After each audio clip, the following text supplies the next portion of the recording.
I know I'm saying. Are those Beats? Yep. Beat headphones?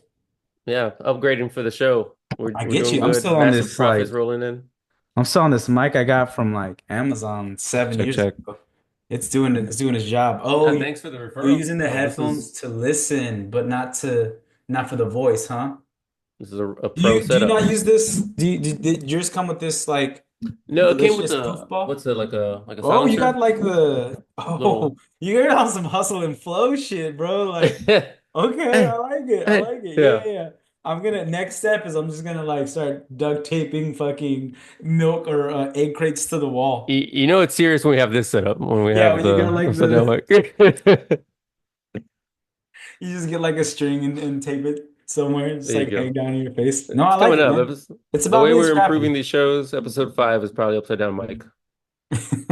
Episode 5 is the upside down episode. There you go. All right. Well, everyone, welcome back. Episode 4. This is the market research episode. Me and Roger are going to do a deep dive, as shallowly as possible in our 40 minutes to be able to kind of give an overview of what it's like to actually predict the numbers that are going to dictate your business.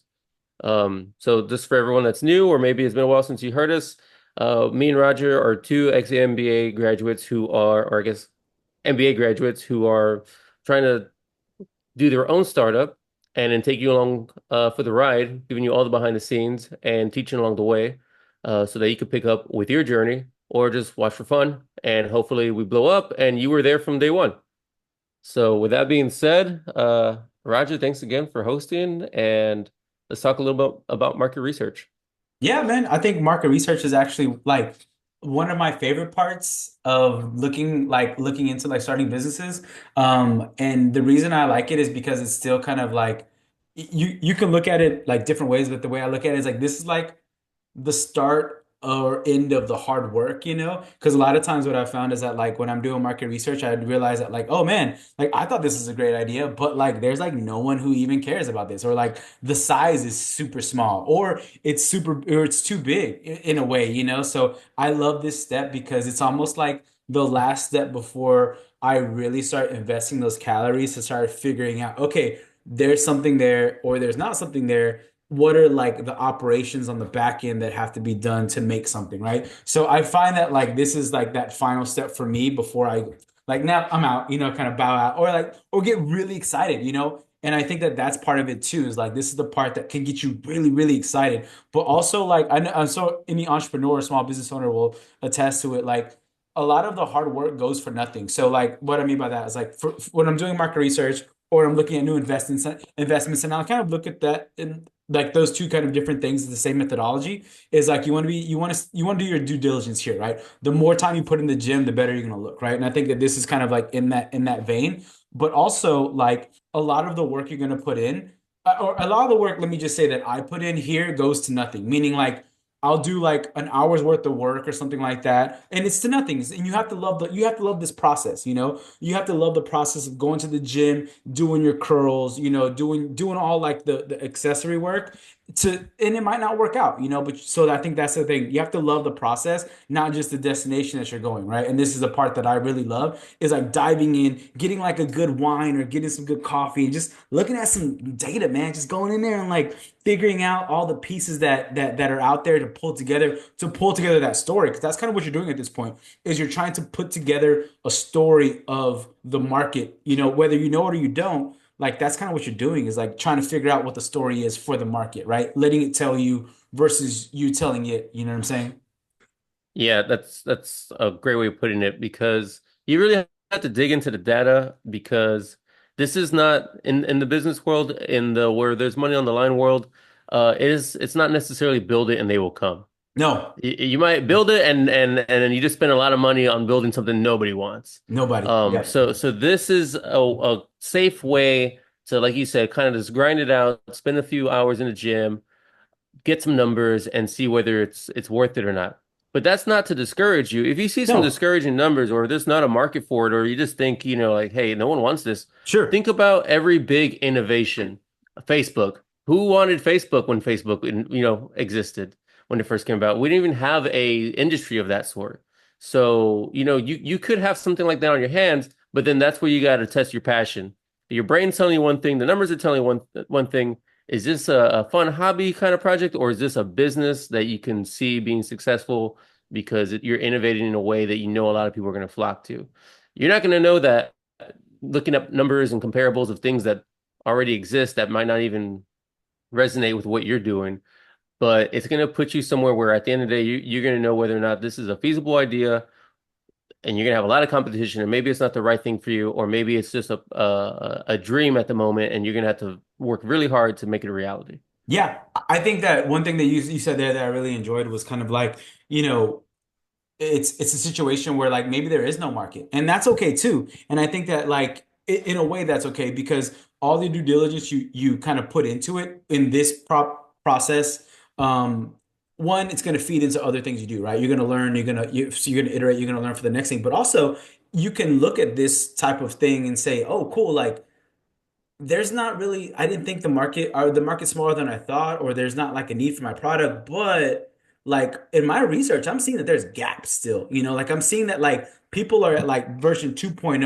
of social media and there's a 3.0 coming, and like, so I do think that like it can give you kind of not an intuition or a sixth sense, but like a different perspective of what to look for or how to approach it. But I mean, you're only going to know when you get in there and do the work, right? And that's why I really enjoy kind of like looking at market research, TAM, and stuff like that. It's just fun stuff. These are things that like I do just for fun, anyways. Like if it wasn't about me, I mean, we've done like consulting for small businesses before. Like that was like part of my fun part was like exploring it with entrepreneurs and saying like, let's just dig into this stuff. But also like I found that people were very scared of two things: financials and spreadsheets and this stuff. They have like this, and I'm the same way. Like I have this great passion. I want to do this. I see this really cool thing, and I want to build it. But like, hold on, like, okay, cool. Let's think about building it. But first, let's see if people like want it or if there's anything for that.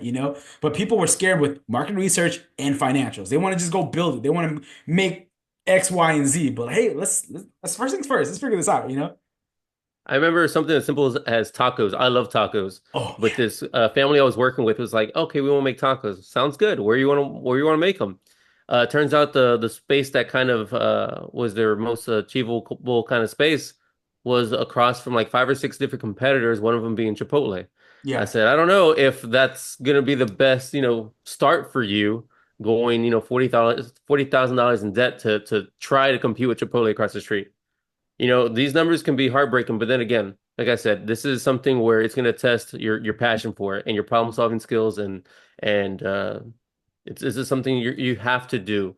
If you're a business owner, you're not a business owner until you know your numbers, and the only way to know your numbers is research, looking them up, keeping track of them, um, adjusting numbers. So this we're going to show you kind of the high points of these numbers and how they work. You Yeah. mentioned TAM, Oh yeah. and this is a for sure a vocabulary lesson type of episode. There's a lot of words that you might know, might not know. Um, if you watch Shark Tank enough, these pop up Oof. pretty regularly when people are talking about your business. So if you're pitching, these things are going to come up. So Roger, let's go through some of the vocabulary here. You Yeah, started yeah, off yeah. with TAM. Tell us about TAM. Yeah, TAM, total addressable market. If you don't feel comfortable with kind of like thinking about it, definitely, man. Someone said like it was like a dumb quote that I saw that was like Shark Tank was like the cheapest MBA program, and like I was like, shut up. But then I was like, I watched Shark Tank, while I was in B school, and I was like, oh man, like I see it, like I mean to be fair, like it's not the same, obviously, because we spent the time and the money, but like it's not very different either. Like if you go watch episodes, have it on the background, well, there's like 30 scenes of that, you'll get things will start making more sense. Valuations, total addressable market, they go surface level into, I mean, they go surface area in a lot of things, but sometimes they'll go deep, right? When you think about that's where I learned how to do valuations. I took a whole venture class. Before that, I watched Shark Tank to understand valuations and multiples and stuff like that. And I was like, oh, and I was doing the math while watching the show, and I was like, oh, that's how you pull. Oh, okay, gotcha, gotcha. So Yeah. I think shout out to Shark Tank. It's kind of cool. But one thing that they don't they they do a little bit, but not as much as like total addressable market, right? And when you think about it, you have like a top down or a bottom up, right? I did the opposite, right? I did like, oh yeah, top down or bottom up, right? There's two ways to do it. And when I think about doing it, and top down is definitely my preferred way, because it's clear. And and I can share my screen if you want about like how we can go through that. But you think about it top down and bottom up, and those are just two different ways to do it. And what I find is that like I enjoy the top-down approach because you can go to all the cool resources and find all the cool stuff that kind of to kind of like triangulate what your total addressable market's going to be. But then when you do the bottom up, I think it's harder to do. And to me, it's kind of harder to understand also. But that's not to say you shouldn't do it. It's just like even when I did classes for it, like everyone had problems. Like people like didn't understand Tam to start. It takes well, you have to go and shoot the free throws, right? They're gonna shack attack you. You got to go to the line. You got to start shooting. That's the only way you're gonna do it. You just got to get in And there, get for the reps in. all the first timers, Roger, what's the difference between a bottom up approach and a top down approach? Yeah, sure thing. So about a top-down approach is really looking holistically, and I can show the example that we have real quick, but also the Go bottom for it. up is going to be at a little bit more granular level. But like just as an example of kind of like looking at a top-down approach, we could go through it a little bit here. Can you see my screen? Yep, I can see it. So this is looking at it from a top-down approach, and the difference here is you're kind of looking at it in terms of like the whole like size of the market, right? I think we have like a bottoms up neck. Yeah, there you go. Bam. So basically, you want to start looking at it from the top and then thinking about going down versus looking at the down, which is this next slide in the bottom up. The difference is like this is like what we're looking at here is a kind of a bottom up approach where you're saying, hey, there's 1,000 people that I can talk to. Let me talk to them first at kind of like at the smallest unit level versus the top down approach where you're saying, hey, let me look at the whole project marketing software business size, right? And then work my way from there, right? If you look at like step three, right? That's kind of like where you kind of get into the numbers a little bit more, where you're saying, hey, man, like there's 500,000 small businesses, there's 100,000 medium businesses. You're starting at a higher level and then working your way a little bit lower down till you get kind of like as you see in step six. Okay, cool. Let me add the small businesses, the medium businesses together to kind of get my high level TAM as opposed to this next slide, which is the bottoms up, where you're saying, hey, like I have 1,000 freelancers I can ask what their preferences or their ideas are about this topic, and let me kind of like layer that for how overall, right? In terms of like extrapolate that as from a bottoms up perspective. So what I like to do is kind of look at both of those and then see if they kind of overlap. And what I find is that when I'm really methodical on both the top down and the bottom up, I'm gonna get like not the same numbers, but it's really excites me when I get kind of close. You know what I'm saying? And it doesn't happen often, but when it does happen, I think I have a better understanding that I feel that those numbers are a little bit, grain of salt with any numbers at this point when you're pre-revenue. But I do feel pretty good about it when I get those kind of numbers to align without massaging the data. You can massage the data to show anything, but when you let them tell you the story and they kind of come to within a 10-15% variance of each other, it's really exciting when that starts happening. Yeah, you're right. You can massage data and you can tell you can use any number to tell Oh any yeah. story you want, but you have to be as objective as possible when you're working with these numbers because this could be the difference between, you blowing your savings account or you succeeding in your business.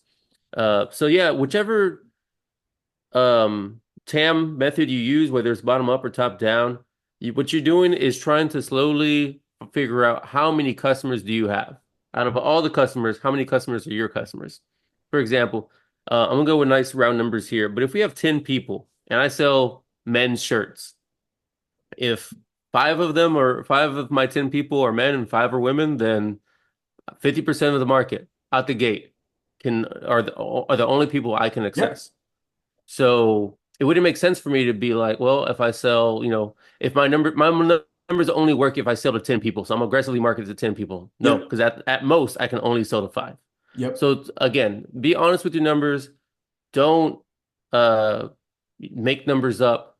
Just let the numbers tell you what the situation is. And then again, you go from there and you either plan around it, you pivot, you innovate, you do whatever you got to do to overcome what the numbers are telling you. If it's negative. Okay, let's see. So we talked about TAM. Let's talk about Oh, uh, Kitty. yeah. Hey, Namiria, she's on the show. Oh, Kitty. You. Let's Where's see. my cat at? I don't know. Cats Yeah. love Zoom calls, right? Like Oh yeah. you don't understand it till you have a cat, but like they just love being in the limelight. They love the glitz and the glamour, and then they just like to leave, you know? Cats have Unless this you're my thing. cat. I think it's called like mirroring, where if they see you on a computer, they want to be on a computer. Oh, is it? Yeah, And yeah. I've seen plenty of memes where people just get little make-believe laptops and their cat just hangs out in front of it Oh, too. I love it, man. That's pretty awesome. And while we're there, like on the topic of Shark Tank, uh, there seems to be like this big meme too about like people watching Shark Tank during their lunch break.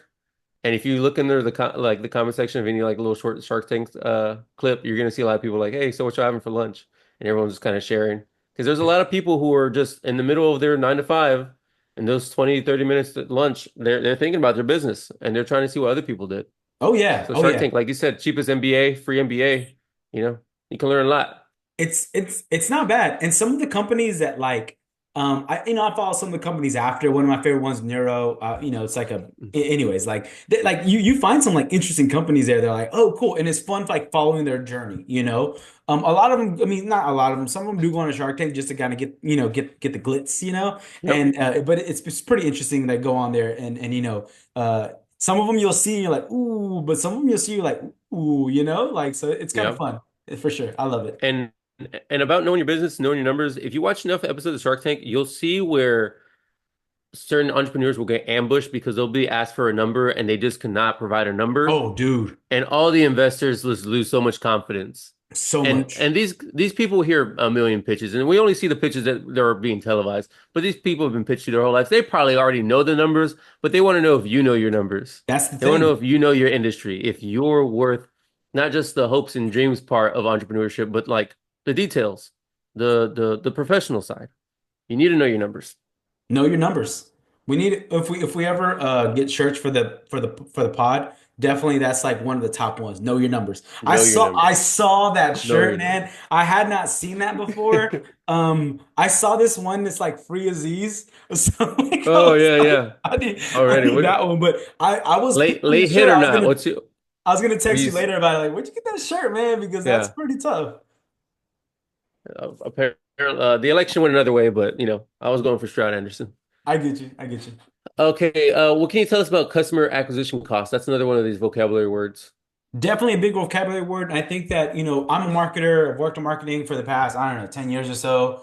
I love it. It's fun to me. Like I wasn't like I didn't go to undergrad for marketing or anything, but like I kind of like it's one of those fields you get into. I don't think anyone like no marketers I met like were like I want to be the best marketer. You just kind of get in there and it's really fun, man, because you're like a nexus of the company in different ways, depending on what company you are or type of company, whether you're product led, marketing led, blah blah blah. But it's a lot of fun. And one of the things that like the biggest thing you'll hear is CAC, customer acquisition cost. And that's actually one of the big questions in Shark Tank. Not to this isn't like, are we gonna turn this into a Shark Tank? That would be This so is fun, dude, if we did we like a Shark.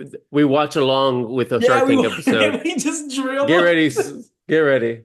That would be so fun. Okay, bonus That's gonna episode. happen. When you sign up Yeah, for our only feed or our there you Patreon, go. that's the bonus. But no. But one of the things that like to your point, they're asking about TAM. The other one is CAC, and we'll talk about lifetime value next, episode when we get to there, like LTV. But LTV and CAC are especially from a marketing perspective, are the two big ones. And customer acquisition costs, again, got a slide for that, so I'll share that real quick. But basically, like how much money are you taking or how much money is it costing you to get those customers, right? We all know that, hey, we're trying to acquire customers, right? So what is the cost of acquiring those customers? And this is literally a rip from ChatGPT. I said, hey, ChatGPT, give me like customer acquisition costs, right? And it gave me, and so this is as simple as it can be for you, right? When you want to do this, it's all, you know what? I'm scared for Google and their search supremacy because I was the biggest Googler in the world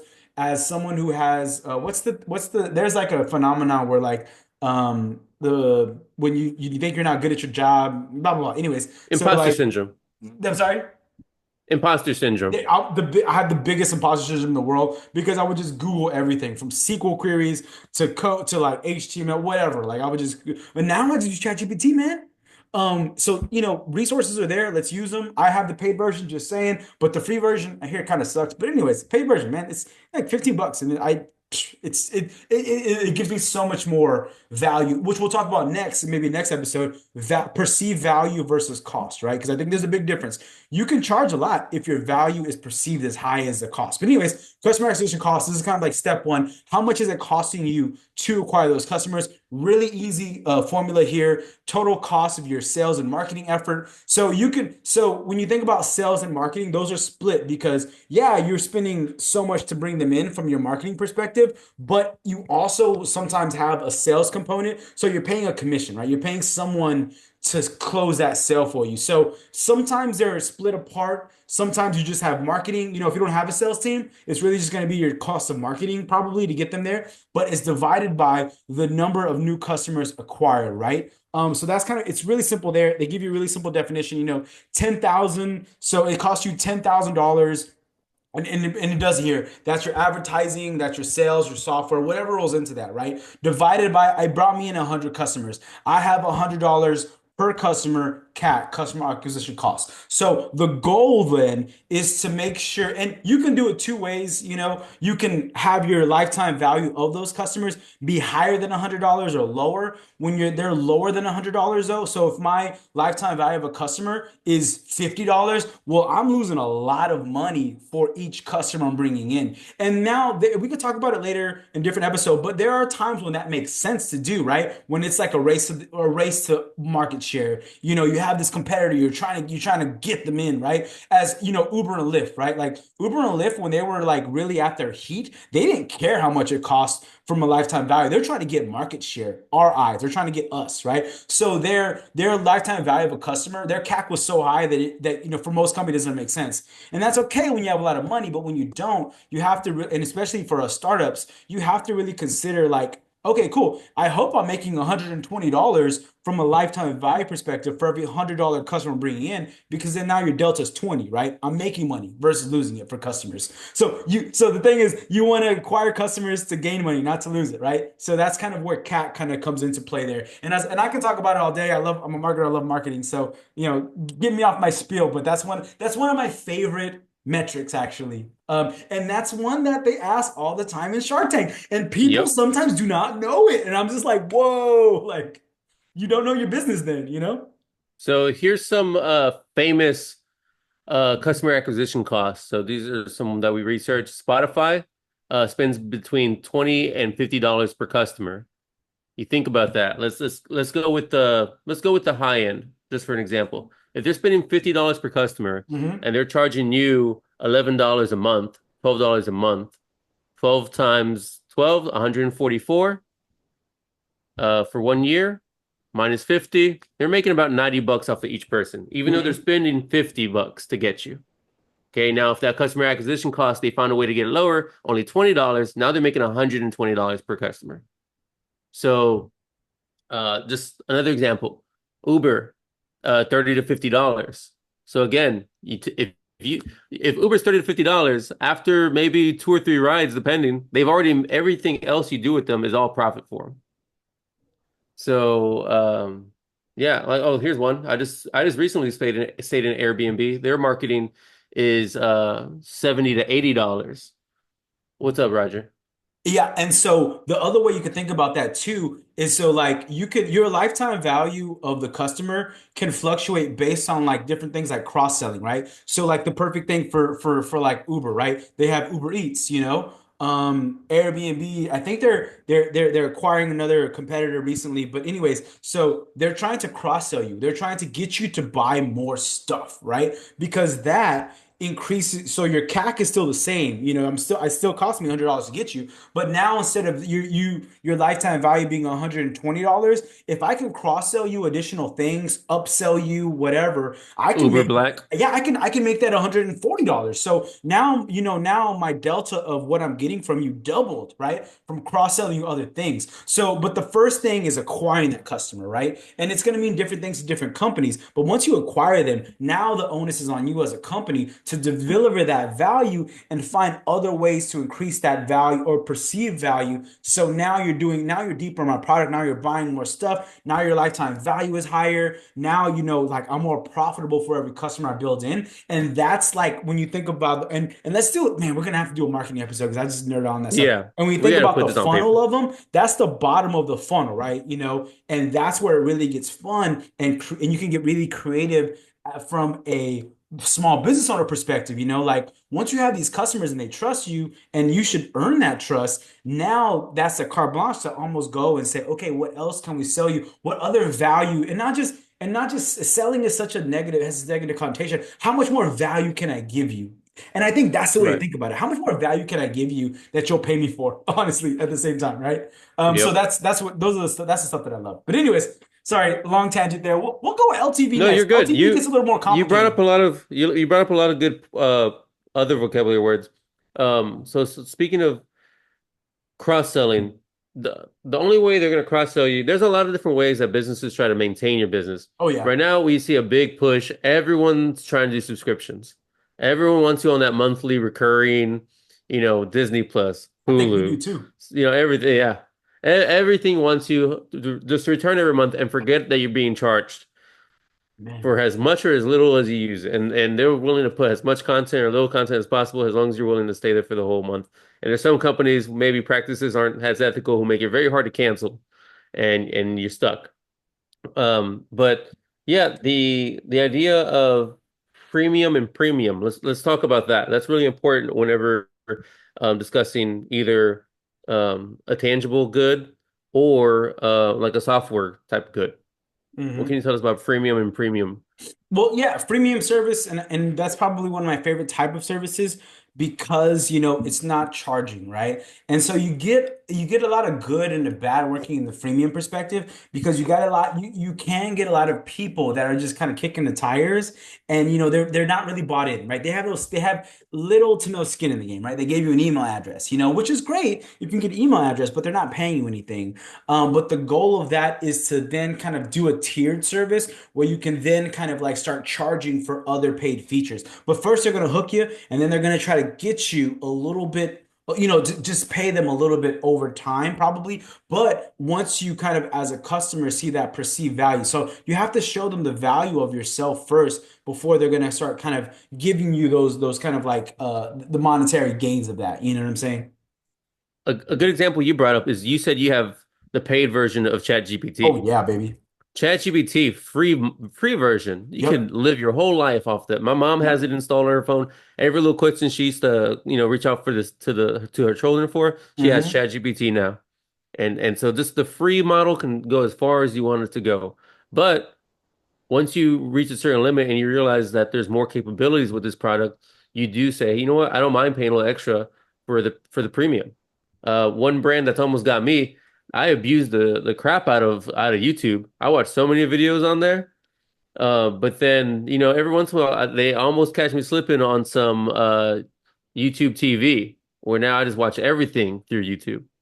Um, okay, and while we're talking about freemium and premium, can you tell us a little bit about the difference between that whole idea of like if it's free, you're the product? Can you explain that a Oh, little bit? yeah. And that's going to be buried in your terms of conditions. Honestly, like, and it's so true. Like, if it's free, you're the product. Like, but it doesn't have to be from a negative connotation of it, but sometimes it is, honestly. Like, when you read the fine print of like Facebook and stuff, like, you're giving them access to you and your data. So it's up to you as a business or the business, like, well, the onus is on two ways. It's on us as a consumer to read that, to understand that. And hey, maybe it's taken that huge terms of service that's huge for a reason. Two, because it's a lot of friction, you don't want to read it. Or one, friction, you don't want to read it. Two, it's giving them the hey, I sent you this, right? So it's tough, but we can still do the due diligence. Take that, put it into whatever AI service you want, tell it to show you where the bodies are buried, right? So they're covering themselves, but also we can cover ourselves too. And it's up to us to say, hey, no, I don't accept those terms of service, or yes, I do. So that's one. And sometimes it does say in there that like, hey, like it's your data, our choice type thing. You know what I'm saying? So Right. that's one, but you have to trust the company to use it responsibly. But also the company is kind of using it or should be using it in a more responsible way to understand your needs and wants and the perceived value you get. As an example, like as a really easy example that I think more companies should do more of as in that perspective is like if you have a 10,000 people that signed up that are freemium that never got to a paid tier, hey, email them and say, hey, like I saw that you signed up for our service, but you didn't want to use us. Can we ask you why? I think that's a really responsible way to do it. Two ways because it gives the company more information. It says, "Oh, cool! Like Roger's using us, but they don't want to upgrade because he doesn't see the value, or there's a product or something, X, Y, and Z." But also, it helps you give more value to the customer to show what they want and what they need. So I think to me, that's kind of like when I think of when rosy glasses, when I think of like you like the whole notion of like you being the product if it's free. I hope that's the way customer or companies are using it in a way that's going to eventually give me and other people more value by asking me, surveying me, saying why don't I pay, and I think more companies, it's hard to it's one of those things that's like easy to do, hard to master, but I think more companies should definitely use that because we're customers, especially freemium customers, are a treasure trove of information, because they see you, they want to use you, but they're not paying you. Why aren't you paying us? Just a simple question to ask. When you are comparing yourself and you finally get to the point of the numbers where you are looking at the competition, Yeah. there's something really important called positioning. Oh, yeah. And you're gonna have to decide, are you high end? Are you low end? Are you the budget option or are you the premium top tier? I cost twice as much as my competitor because I'm twice as better than them. What examples or what do you think about positioning?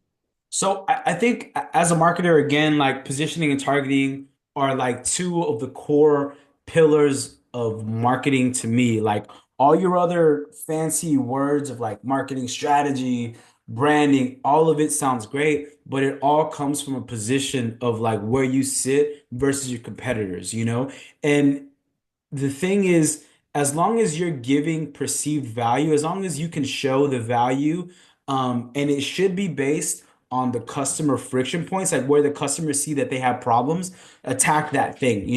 But so, I mean, you never want to be in a race to the bottom though. And that's why if you're gonna position on anything in the world, never position on price because price is definitely if you're the cheapest, that's probably not the best, right? So if you have to, and there's always going to be somebody who's going to be cheaper than you, wherever we think we are. So it has to be a positioning of something else, like ease of use, like I don't know, even if it's like on technology, which is also kind of hard to position on. But I think that like a lot of those things are going to come from this, what we're talking about here, doing your market research and seeing the gaps, right? Because it's really easy to say, hey, to plot on a graph. Hey, this is, my competitors are here. And you think about it in your typical XY graph. My positioning is going to be on, ease of use and customer service, right?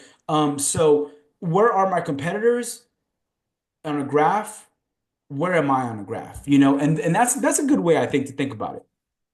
Or at least a way to get you started, maybe that's not the end all be all, but positioning where everyone else is or where you perceive they are versus where you want to attack can give you like, oh man, like CR like Salesforce, their customer service is amazing. I can't compete on customer service, their technology is top tier. I can't compete on technology. Oh wait, maybe I can compete on being, out of the box, right? Because there is a difficulty with implementing a new Salesforce, right? It's really hard. You have to have engineers, you have to have consultants that come in. So maybe I want to compete in their world, but I'll have less features and be easier to turn on for these mom and pop shops, right? So that's kind of what I think about when I think about positioning. Like, where can you realistically attack the market and have that value that you can give to your end consumer? You said something real really important for first time entrepreneurs, first time builders. If you are racing to the bottom, hey, that might be a great strategy. It might work out for you. You might have innovated in a way where you can sell something for cheaper. You might have. But you need to be real confident in your numbers because every time you sell something, you make a transaction, you feel good about it. You're getting It's money. traction, but you're losing money. You're bleeding out slowly, and you're Mhm. smiling, and everyone's enjoying and taking advantage of you because you haven't done the research enough to price it to run your business. You want to be able to at least break even where you're paying all the bills and you've moved product.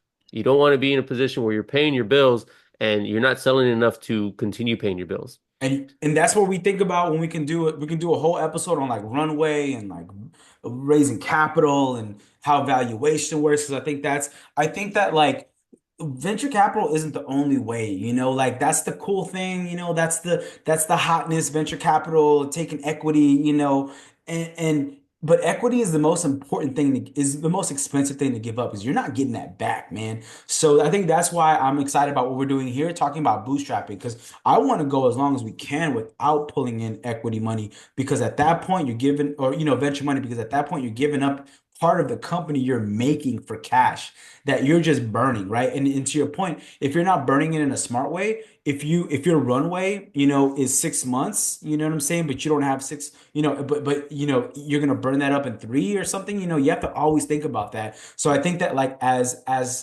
conscious as you can be about your cash flow, the better your in the more ownership you're going to end up retaining in the end, in my opinion. I love venture capital, don't get me wrong. I love it. I love it. It's fun, but it's not for everyone. And it doesn't have to be. So, on that point of knowing your numbers and pricing stuff correctly, I remember an example from our consulting days. Let's just say this entrepreneur, she wanted to make cupcakes, Sure. and she was deciding whether she should sell them for $1 or $5.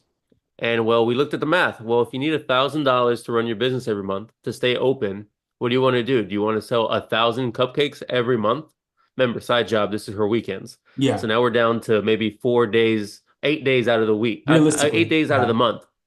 So now look how many cupcakes you got to sell per day. You got to go out there. You can't have a bad day. You got to make sure you're selling.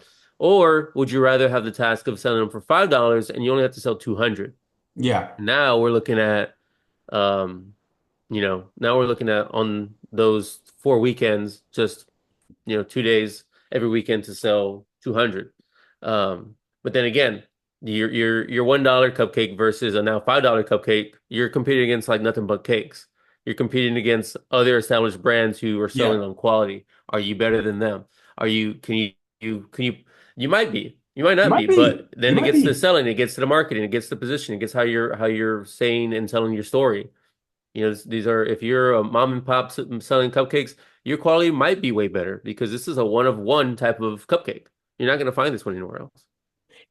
So, And I think that like with that being said, like there's definitely like a market for that too, Because when I think about it, when I go to like when it's a nice Saturday, Sunday morning, and weather's beautiful and you're walking around, you find a little pop-up, shop, and you know what I'm saying? Like you're going to like a flea market or something, like you're gonna do that because those are the people that are gonna appreciate that artisanal like thing. So like if you're branding and positioning and that, you're not trying to fight a hostess, right? You're not positioning on what hostess is. You're positioning on you and your competitive advantage, which could be like the quality, the ingredients, the effort, And that's where you take that like mass market thing that costs 50 cents or at the store and then, 5x it or 10x it and say now it's $5.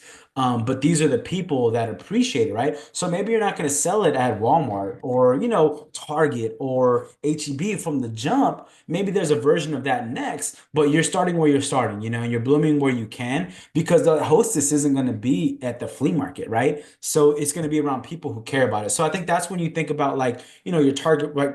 To full circle, less than a minute left. When you think about this point right here is going to tell you all the work you're doing right now. You're